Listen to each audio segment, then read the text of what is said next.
For 10 long years, Malachi Thorne lived where the world couldn't reach him up, in the jagged ribs of the Nevada mountains, far from the noise, far from betrayal.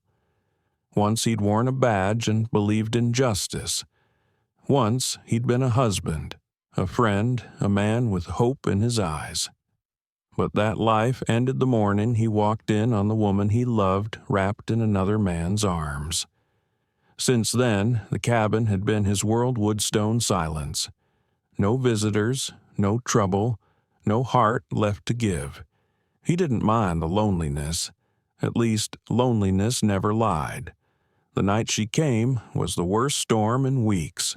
Rain slammed against the tin roof like angry fists, and thunder cracked like rifles across the valley. Malachi had just poured himself a cup of black coffee, the old kind that scalds your tongue and keeps your ghosts at bay. He was reaching for the firewood when he heard it, something between a cry and a gasp, barely audible over the wind. A sound no mountain animal made. A human sound, a desperate one. He stepped onto the porch, coffee still in hand, and froze. She was there. A woman collapsed on the steps like a broken doll. Her wedding dress was soaked through white silk turned gray by mud and tears. The lace hung in shreds, tangled with twigs and filth, trailing behind her like the ghost of a life she never chose. She didn't move. For a terrifying moment, he thought she was dead. 10 years alone. 10 years of quiet. 10 years without a single soul on his land. And now this. A bride. The universe had a cruel sense of humor. Malachi knelt beside her, the rain soaking through his worn jeans. Up close, he could see she was breathing, but only just. Shallow, strained. Her dark hair was plastered to her cheeks, her skin ghostly pale. And, despite the exhaustion etched into her features, one thing struck him more than anything else: fear. Not the kind born from weather or wilderness, the kind born from something chasing you, the kind that lives deep in your bones. He'd seen that look before on his own face. The morning everything he believed in died. He touched her wrist to check her pulse. That's when he saw them bruises, dark, finger-shaped marks half hidden beneath the mud and torn lace. The kind of marks left by a man who thought he owned something. The kind of marks Malachi had seen too many times in his years as sheriff before he'd stopped believing in the law. She hadn't just run. She'd escaped. With a low curse, he scooped her into his arms. She was lighter than she looked, all soaked silk and shaking breath. As he carried her into the cabin, her head lolled against his shoulder. For a split second, the porch light caught her face. She was beautiful. Not the kind of beauty found in polished salons or dusty portraits. Real beauty. Wild and bruised and fragile. The kind that made you remember what it felt like to believe in forever. And that terrified him more than any storm ever could. He kicked open the door. Inside, the cabin was warm, dry, safe. The wood stove crackled, the smell of coffee lingered, and the air carried the comforting stillness of a place untouched by time. He laid her on the couch, his couch, the one where he'd spent countless nights convincing himself that solitude was better than heartache. She stirred just barely. Her eyes fluttered open, green vivid, full of something halfway between confusion and relief. Her lips parted soundless. Then she slipped back into unconsciousness. But in that heartbeat, Malachi felt something shift inside his chest. Something he hadn't felt in years. Hope. And he knew whatever had driven this woman through a storm to his door wasn't just going to change her life. It was going to shatter every wall he'd ever built. Every lie he'd told himself about how he didn't care anymore. Every brittle piece of peace he'd stitched together in the quiet. The question wasn't whether she'd survive the night. The question was whether he could survive what came next. The door creaked shut behind him, locking out the storm, but not the weight of the decision he'd just made. Malachi Thorne stood in the center of his cabin, rain still dripping from the brim of his hat, pooling at his boots. The woman, whoever she was, lay unconscious on his couch, the fire casting a soft glow across her soaked dress and pale skin. Her chest rose and fell in slow, shallow breaths, the only sign that life still clung to her battered form. He should have left her out there. That thought rang through his head louder than the thunder rolling over the mountains. He didn't need this. Trouble had no place here. He'd built this life, this isolation brick by brick after the world broke him. 10 years of silence, 10 years of no one needing him, no one lying to him, and now she'd arrived a storm-tossed stranger in a wedding dress dragging whatever nightmare she'd run from straight to his doorstep.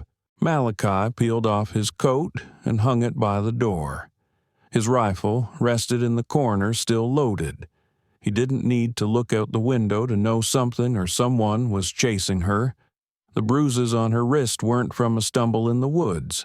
They were deliberate, patterned, hands that held too tight, fingers that claimed. He knew that look, knew that pain.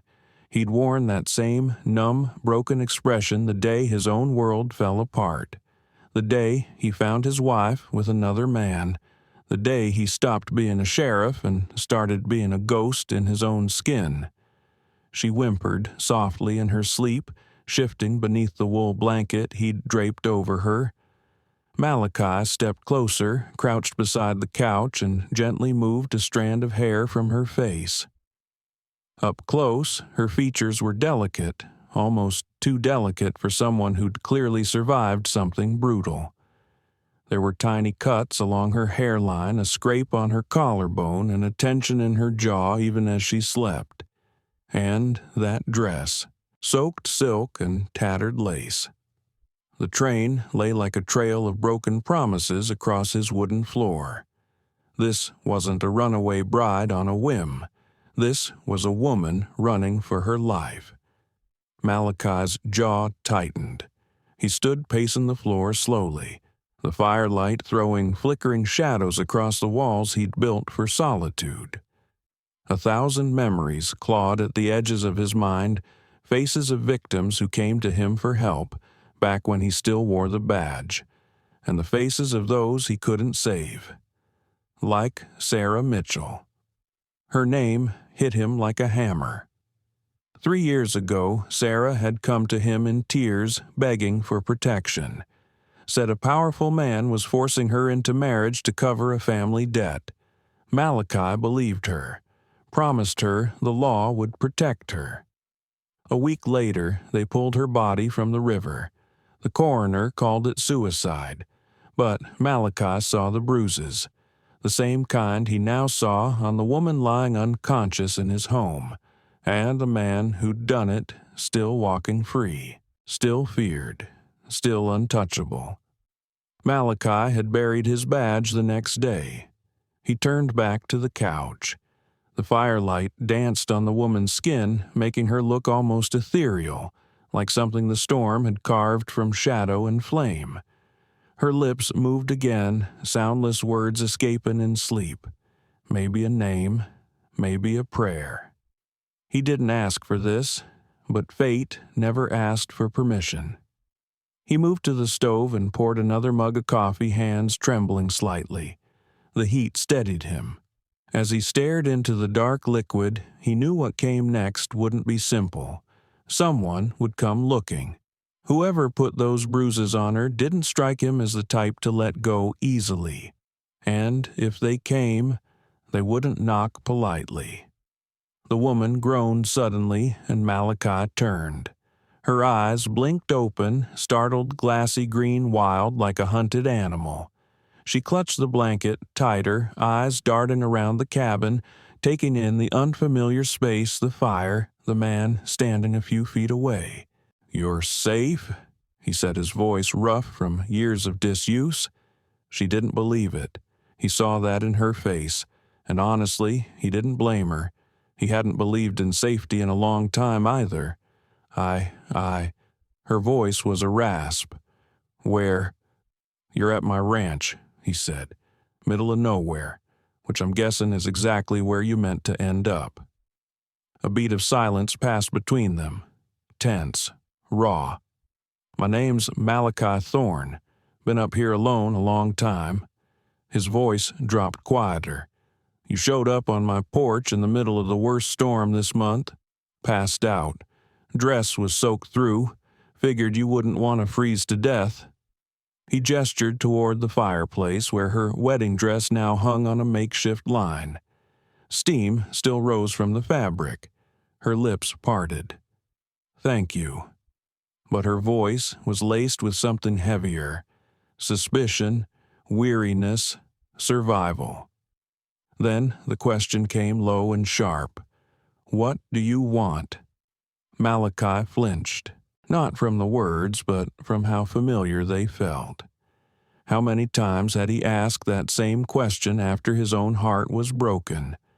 Nothing, he said simply. Storm's still going. You'll be safe here until it passes. But both of them knew it wasn't just the weather they had to fear. And as the wind howled louder outside and the fire crackled inside, one truth became clear between them. This wasn't just a chance meeting. It was the kind of encounter that shifted destinies, unearthed buried pain, and made a man who'd given up on the world take one last step toward redemption. And whether they were ready or not, everything had already changed.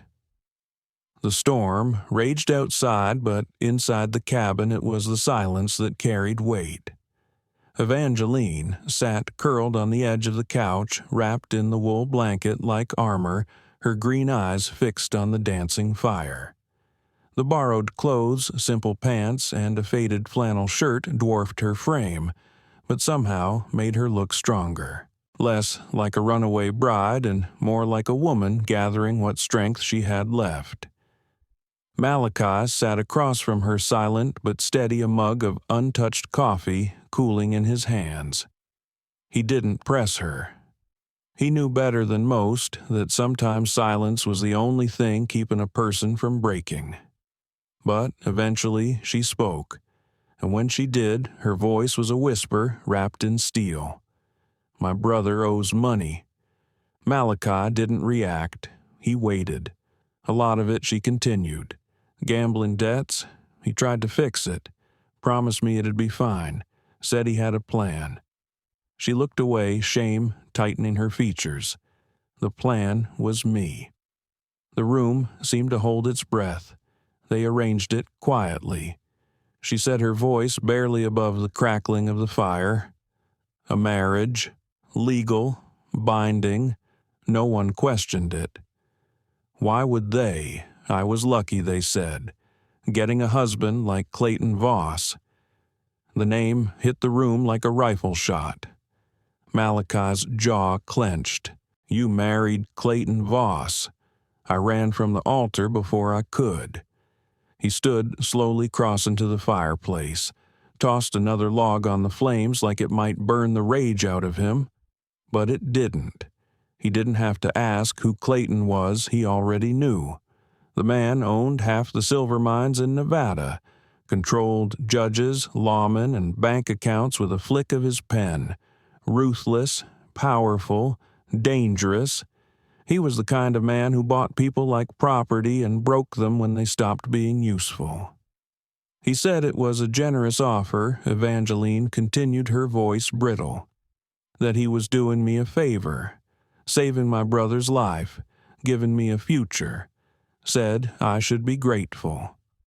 Her hand drifted unconsciously to her wrist fingers, brushing over the fading bruises left behind by Clayton's grip. That man doesn't do favors, Malachi said darkly. No, she agreed. He collects debts. She looked up, her eyes meeting his across the fire. You know him? Malachi nodded, once eyes shadowed. I've seen what he's capable of. I used to be a sheriff down in Copper Creek. Saw too many cases go cold because someone with money made the truth disappear. There was a pause, heavy, loaded, and then Evangeline asked the question she already knew the answer to. "Do you know about Sarah Mitchell?" Malachi's fingers curled tighter around his mug. "She came to me 3 years ago." He said, his voice low, said Clayton was forcing her to marry him. Her father owed him money too. Sound familiar? Evangeline swallowed, nodding. I told her the law would protect her, told her to trust the system. A week later, they found her in the river. He stared into the fire as if trying to burn the memory from his mind. They called it suicide, said she was unstable. But I saw the bruises. I saw the fear in her eyes before she disappeared. And I had the evidence, testimonies, letters enough to bring him down.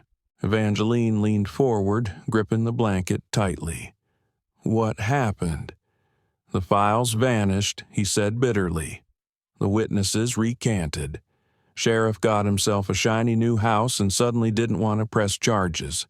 And He paused, looked at her. "I stopped being a lawman that day, started being a ghost." The silence stretched long between them, filled with the ghosts of the past and the storm outside. When Evangeline finally spoke again, her voice trembled. "If I'd married him, I wouldn't have lasted a month." "No," Malachi said, "you wouldn't have." Her eyes brimmed with something between fury and despair. "So I ran. I didn't have a plan. Just followed the storm. Kept running until I couldn't anymore. And it brought you here." Malachi said more to himself than her. She nodded. "I didn't think anyone would find me. I thought maybe it was far enough." A knock of wind rattled the cabin walls, and both of them looked toward the door like it might open at any second. "He'll come," she whispered. "Clayton. He won't let me go." Malachi stood and crossed to the window. The rain had eased to a steady patter, but the wind still whipped through the trees like a warning. He stared into the darkness, heart thudding like distant hoofbeats. "He's not the kind of man who lets things slip," he said. "No," she replied. "He's the kind of man who takes them back, or buries them." Malachi turned his eyes cold and resolute. "Then let him come." Her eyes widened. "You don't understand. He doesn't forgive. He doesn't forget. If he finds me here, if he finds you here," Malachi interrupted, "he'll wish he hadn't." He crossed to a cabinet and opened it, revealing a rifle that hadn't seen use in years, but was polished, oiled, and ready. The badge he once wore was long buried, but the man who'd worn it was still inside him, just waiting for a reason to rise. Evangeline stood slowly. "You'd fight him." For me, he looked at her, then, not just as a stranger, not even as a woman in trouble, but as someone who deserved a future. Someone like Sarah who'd never gotten one. "I didn't fight for Sarah," he said quietly. "I won't make that mistake twice." And, as the fire crackled and the wind howled, two broken people realized that the storm hadn't just pushed them together. It had given them a cause. The knock came just after midnight. Not frantic, not panicked, calm, controlled. The kind of knock that didn't ask for permission, it assumed compliance. Malachi Thorne stood frozen just feet from the door, rifle in hand, eyes locked on the wooden frame like it might splinter open under the weight of everything he feared. Behind him, Evangeline clutched the blanket tighter around her shoulders, her face pale, her breath caught somewhere between terror and resolve. Then came the voice, smooth, sharp as a dagger. "Malachi Thorne. Sorry to call at such a late hour. I'm looking for a young woman. Slipped away from her wedding earlier today. Thought she might have passed this way." Even through the storm, Clayton Voss sounded smug, powerful, like a man who believed the world owed him whatever he demanded. His men stood behind him, 4 silhouettes in the rain hands near holsters, eyes scanning the shadows. Trained. Dangerous. The kind of men who only followed one kind of leader, one who paid in blood and silver. Malachi glanced over his shoulder at Evangeline.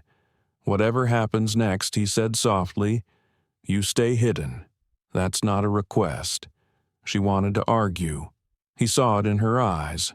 But instead she nodded, disappeared into the back room as silently as a ghost. He stepped onto the porch. The rain had lightened, but the air was thick with tension. Clayton sat atop a dark horse, his tailored coat dry beneath a waxed cloak, his hat angled perfectly to shield his smug grin. "Evening, Mr. Thorne," he said, touching the brim of his hat in mock politeness. "Beautiful night for a ride, isn't it?" Malachi didn't return the gesture. He let the rifle hang across his chest, casual but ready. "You're not welcome here." Clayton smiled wider. "Come now. No need for hostility. I'm just concerned. My bride's out in this storm. Delicate girl. Doesn't know these woods. Thought maybe you saw her. Haven't seen anyone Malachi lied evenly. And this is private land." Clayton's eyes narrowed slightly. "Then you won't mind if my men take a look around." The rider, closest to the porch, dismounted, boots squelching in the mud as he stepped toward the door. Malachi shifted his weight, the barrel of his rifle tilting just enough to make the message clear. I said no. The storm seemed to pause. Even the wind held its breath. Clayton's expression never faltered, but something behind his eyes turned cold. Predatory. "You know," he said softly, "I've heard of you. Malachi Thorne. Used to be sheriff, right, down in Copper Creek. A man of justice. Honor." He leaned forward in his saddle. "Until your wife left you. That must have stung." Malachi's jaw twitched. Every muscle in his body tensed, but he didn't flinch. "What happened between me and her has nothing to do with what's happening now." "Doesn't it?" Clayton mused. "From where I sit, it looks like you're making the same mistake, risking your life for a woman who'll turn on you the second it's convenient."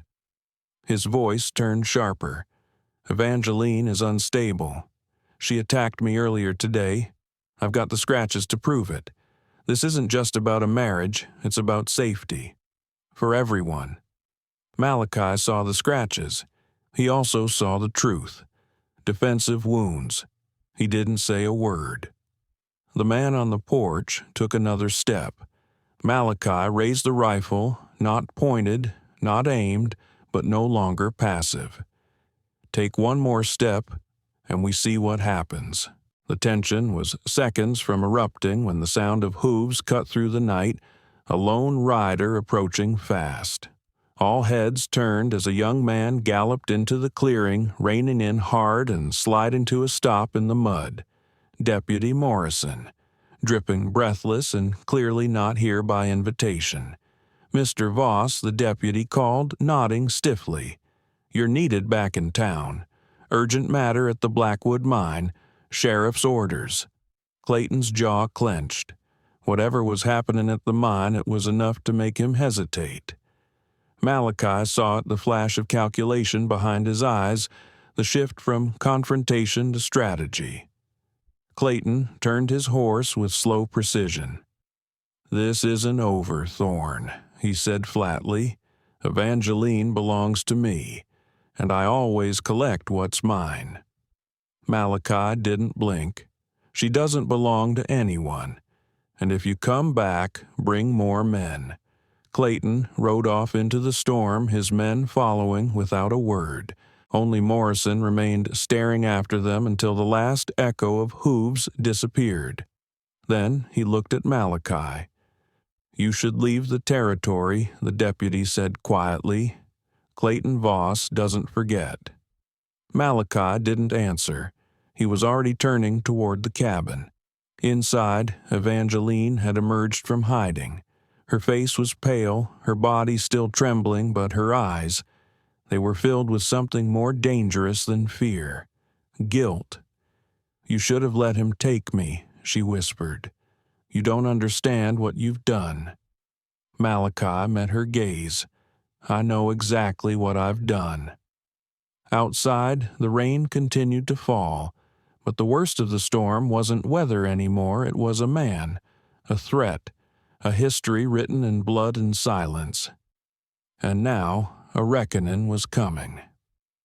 The cabin walls still hummed with the echo of the confrontation. Rain tapped against the windows like the ticking of a clock counting down to something inevitable. Malachi had set his rifle aside but hadn't relaxed. His shoulders were still tight, his eyes still watching the shadows outside like trouble might slither back up the hill at any moment. Evangeline sat by the fire, knees pulled to her chest blanket, still wrapped around her like a second skin. The adrenaline was fading, replaced by something heavier, guilt, fear, helplessness. She'd brought a war to his doorstep, and worse, it wasn't over. Then came the second knock. This one wasn't cold, wasn't calculated.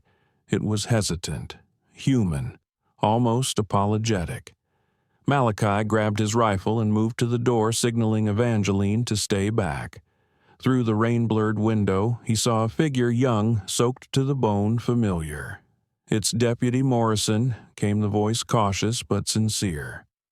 "I'm alone." Malachi opened the door, a crack rifle raised. Morrison stood shivering in the downpour hat in one hand, the other raised in peace. "I want to help, sir, if you'll let me." Malachi hesitated. He saw it, the uncertainty in the boy's face, but also something else fire. A flicker of the man he used to be before the world bled it out of him. Against every instinct, he opened the door wider. Inside, Morrison stood awkwardly, in the warmth dripping rainwater onto the wood floor. His eyes moved between Malachi and Evangeline. He swallowed hard. "Ma'am," he said gently, "what happened today at the church? Not everyone agreed with it. Some of us knew it was wrong." Evangeline sat up straighter. "My brother. Is he alive?" Morrison confirmed. "Clayton had him beaten and thrown in a cell after he tried to stop the wedding. He's hurt, but he's breathing. And Clayton won't let anyone near him until this all settles." Malachi's fists clenched. Evangeline covered her mouth, tears brimming but refusing to fall. "He's using Tommy to force her back," Malachi muttered. "Insurance." Morrison nodded grimly. "Yes, sir. But it's not just about Evangeline anymore." He reached into his coat and pulled out something small metal flashing in the firelight. A federal marshal's badge. Evangeline's breath caught. Malachi narrowed his eyes. "What is this? Marshal Williams is on his way," Morrison said. "From the territorial capital. He's been investigating Clayton for months, trafficking, bribery, illegal land deals. Everything. But what he needs is proof, testimony, something that sticks." He looked at Evangeline. "Your statement about the forced marriage, the bruises, the threats that could finally tip the scales. And," he hesitated, then added, "we know about Sarah Mitchell." The name struck the air like lightning. Malachi's voice dropped. "What do you know?" Morrison didn't flinch. "I was there. The day they found her body. I was just starting out green and scared. But I saw the bruises, the marks on her throat. That wasn't suicide. That was murder." He stared into the fire, the shame in his voice sharp. Sheriff Bradley destroyed the evidence, gave the coroner a new version of events, made sure Sarah's death was swept under the rug like all of Clayton's sins. And I said nothing. Malachi exhaled slowly, the weight of memory pressing down like a storm cloud. "I trusted the system," Morrison whispered, "just like she did. and it killed her. Evangeline leaned forward, voice trembling. So what now? Now Morrison said, steadying himself, "We build a case. Marshal Williams is arriving by dawn. If we have your testimony and mine, and if we can find a way to get your brother out, we might actually bring Clayton down." Might. That word hung like a blade. Evangeline looked down at her hands. "If I testify, Clayton will kill Tommy. He'll find a way." "If you don't," Morrison said quietly, "he'll kill you both anyway. Just like Sarah." The fire popped sparks leaping. Malachi stared into the flames, his jaw clenched. "You don't have to do this," he said to Evangeline. "No one would blame you for disappearing, running." She looked up at him, eyes blazing. "I've been running my whole life, and the only thing it's brought me is blood and fear." Her voice strengthened. "Clayton kills women like me because no one ever stops him, because we're afraid, because we stay silent. If I do that now, then Sarah died for nothing, and Tommy goes next." She stood trembling but resolute. "I'll testify." Morrison gave a slow, solemn nod. Malachi didn't speak. He just crossed the room and placed a hand gently on her shoulder. "Then we fight." Outside, the rain began to slow, turn into mist. But the real storm, the one built from years of silence and secrets, was only just beginning. They had hours until dawn, hours to prepare for a war none of them had asked for. And this time, no one was running. Dawn broke hard and cold, the kind of morning that felt like the sky itself was holding its breath. The sun struggled behind a wall of mist, casting the mountains in tones of steel and smoke. A thin frost clung to the earth, brittle and sharp like the hours ahead. Malachi Thorne stood at the window, his silhouette carved against the rising light. His rifle rested against the wall beside him, ready. Behind him, the fire crackled low, and Evangeline dressed silently in the borrowed clothes that no longer looked borrowed at all. Faded pants and a wool shirt sleeves rolled to her elbows, hair tied back. No longer a bride, no longer a victim, a survivor. "They're coming," Malachi said quietly, never looking away from the ridge. Evangeline joined him at the window. A dozen riders emerged from the mist like phantoms on horseback, Clayton Voss at the head draped in black, his eyes scanning the property like it was already his. Behind him, armed men spread in a calculated arc surrounding the cabin with military precision. He'd come to end it. Malachi stepped onto the porch, rifle in hand, Evangeline beside him. Her fingers trembled, but her spine was straight. Clayton dismounted, slow and deliberate. He didn't smile this time. "Thorne," he said, his voice slicing through the cold. "We need to talk." Malachi stood his ground. "I'm listening." "Simple trade," Clayton said, gesturing behind him. "You hand over the girl. I release her brother. No more blood. You get to keep your quiet little life." Evangeline stepped forward before Malachi could respond. "And if we refuse," Clayton raised his arms, a slight shrug. "Then we burn it all down. Sort through the ashes for what's left of you." Malachi opened his mouth to protest, but Evangeline raised a hand. "I'll go," she said clearly. Malachi turned to her, startled. "No, I said I'll go," she repeated. Then slowly, firmly, "But I have conditions." Clayton arched a brow. "You're in no position to bargain, my dear." "Aren't I?" she countered, stepping closer. "You want me to come willingly, then you release Tommy unharmed, and you leave Malachi alone, forever." Clayton laughed cold and without humor. "You forget who you're speaking to." Her voice rose, cutting through the air. "You forget who Sarah Mitchell was." The name hit like thunder. Clayton's composure cracked, if only for a second. Careful, he warned, his tone turning vicious. You're walking on dangerous ground. We all are, she replied. Difference is, I'm not afraid of you anymore. Then came the second thunder from the opposite side of the valley. Hoofbeats, dozens of them. From the tree line rode 6 armed men wearing long dusters and federal badges gleaming in the dawn light. At their head, calm and certain, rode Marshal Williams. The riders flanked the clearing with swift, silent precision, surrounding Clayton's men before a shot could be fired. Marshal Williams dismounted, slowly pulling a document from his coat. Clayton Voss. He called out, voice steady. You're under arrest for the murder of Sarah Mitchell, conspiracy to commit murder, and multiple counts of human trafficking. Clayton's jaw tightened. You've got no proof. We have sworn statements from Evangeline Harper and Deputy Morrison, the marshal replied, along with sealed evidence recovered from the sheriff's office. He took a step forward. It's over. Clayton's hand twitched toward his weapon. Morrison's shot rang out before anyone else moved. Clayton dropped to his knees, eyes wide with shock, before he collapsed into the frost-covered mud blood spreading like a black flower beneath him. The men behind him froze. Some dropped their weapons.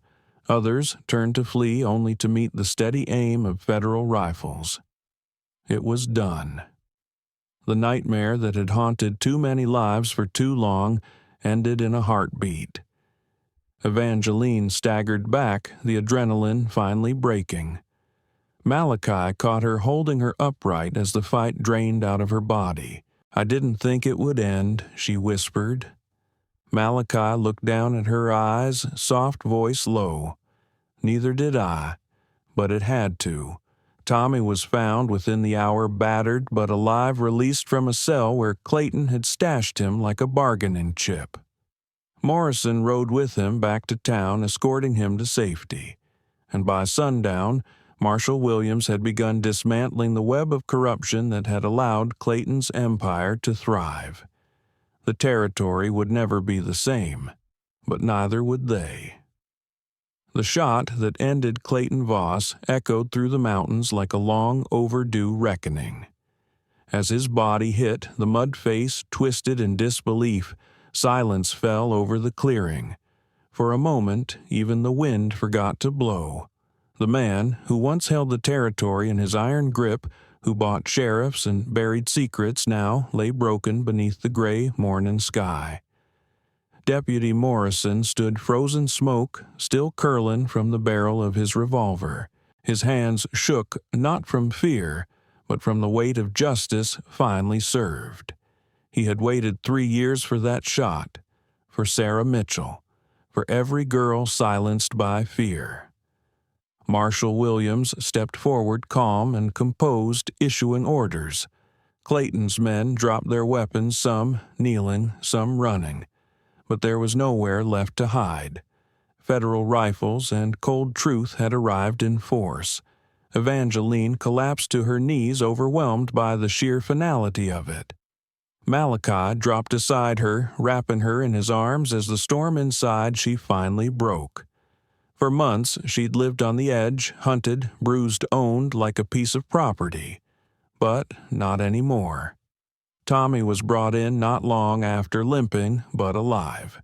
Morrison had sent a rider ahead to retrieve him from the sheriff's private holding cell, where Clayton had kept him locked away like a hostage.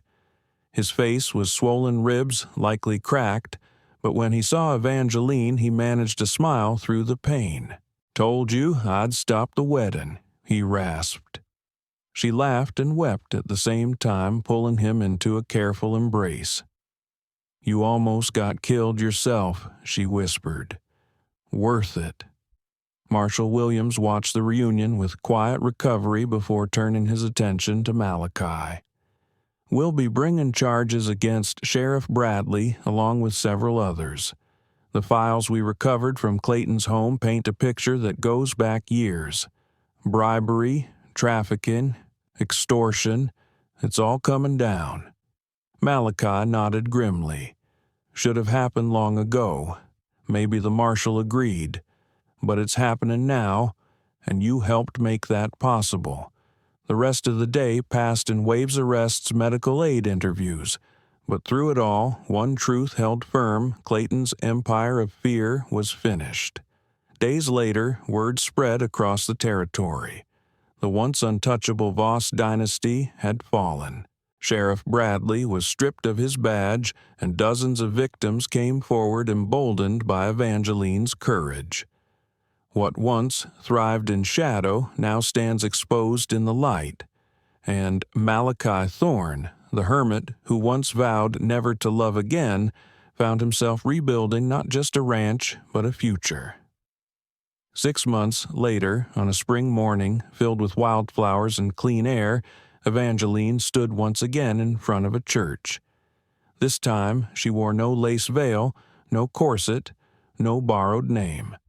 Her dress was simple, soft ivory linen stitched by her own hand. Her hair was down. Her eyes were clear. And when she walked down the aisle, she wasn't walking toward obligation. She was walking toward a man who had risked everything for her freedom. Malachi stood waiting at the altar, freshly shaven boots dusted but clean heart steady. In his eyes was no fear, only gratitude.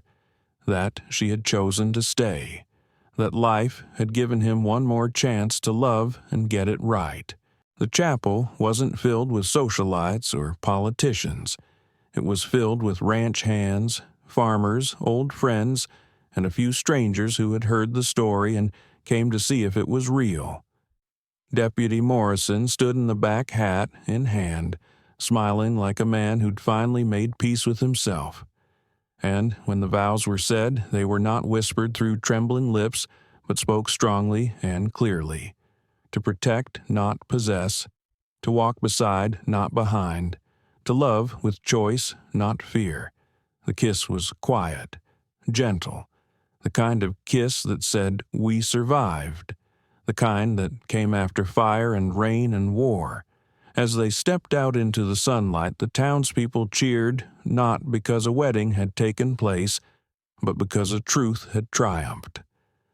The woman once hunted now stands tall and proud, and the man who once chose solitude now chose love. They returned to the mountains not to hide, but to build. Evangeline planted wildflowers near the porch where she once collapsed. Tommy came to live nearby, healing from his wounds and helping on the land. Malachi rebuilt the north wall of the barn, carved a small sign above the door. Freedom grows here. And it did. Because love, when rooted in sacrifice and truth, has a way of growing wild and strong. Long after the gunfire faded, after the smoke cleared and the bodies were buried, what remained wasn't just silence. It was something deeper. A quiet truth that settled into the bones of those who'd lived through it, a truth that couldn't be shaken by bullets or storms or time. That love is not ownership. It is not obligation. It is not something taken by force or sealed with threats. Love is protection. It is found in the man who opens his door to a stranger even when he's built a life designed to keep the world out. It is found in the woman who, after running for her life, finds the strength to stop running for herself, for her brother, for those who couldn't speak for themselves. It's in the choice to stay when it would be easier to disappear. In the vow made freely without chains or debt. In the promise not to control, but to stand beside. Real love doesn't demand surrender. It offers safety, and that truth, that one quiet truth, is what changed everything. Malachi Thorne had once believed that courage was found in the draw of a gun and chasing down criminals and justice served at the barrel of a rifle. But age and loss had taught him something else. Sometimes courage isn't loud. It doesn't always come with heroism or headlines. Sometimes courage is the decision to open a door to someone who might wreck your peace, to speak up when silence is safer, to carry another's pain even when your own still bleeds. It's standing between a monster and the innocent, not because you think you'll win, but because you refuse to be the kind of man who steps aside. Evangeline Harper had every reason to give up, to believe that all men were cruel, that no one would come for her, that survival meant surrender. But she didn't. She fought back in the only way she could, by running first and then by refusing to hide anymore. Her defiance wasn't loud, it wasn't armed. It was in her voice when she said Sarah's name in front of her killer. It was in her decision to testify, knowing it might cost her everything. It was in the way she chose to build something new instead of burying herself in what had been. That is courage. And maybe, just maybe, salvation doesn't arrive in thunder and glory. Maybe it looks like a woman collapsing on a stranger's porch in the middle of a storm. Maybe it looks like a broken man kneeling beside her, soaked to the skin, still carrying grief, like a wound that never healed and choosing to care anyway. Maybe redemption knocks gently. Maybe it doesn't raise its voice. Maybe it begins when someone decides that the past doesn't have to decide everything about the future, that a man can lose everything and still offer shelter, that a woman can be hunted, bruised, and terrified and still speak the truth loud enough to tear down an empire. That justice doesn't belong only to the powerful, it begins with the brave, and that sometimes the bravest thing of all is to love again, knowing full well how badly it hurt the last time. Malachi and Evangeline weren't heroes in the way ballads are written. They didn't ride off into a perfect sunset or live without scars. But what they found in each other was something better than safety. They found purpose. They found the kind of love that doesn't erase the past but stands firm in spite of it. They proved that a man who once turned away from the law could become a protector again, that a woman who was treated like currency could find her worth, her voice, her life, and that sometimes everything changes because one person made one choice to open the door,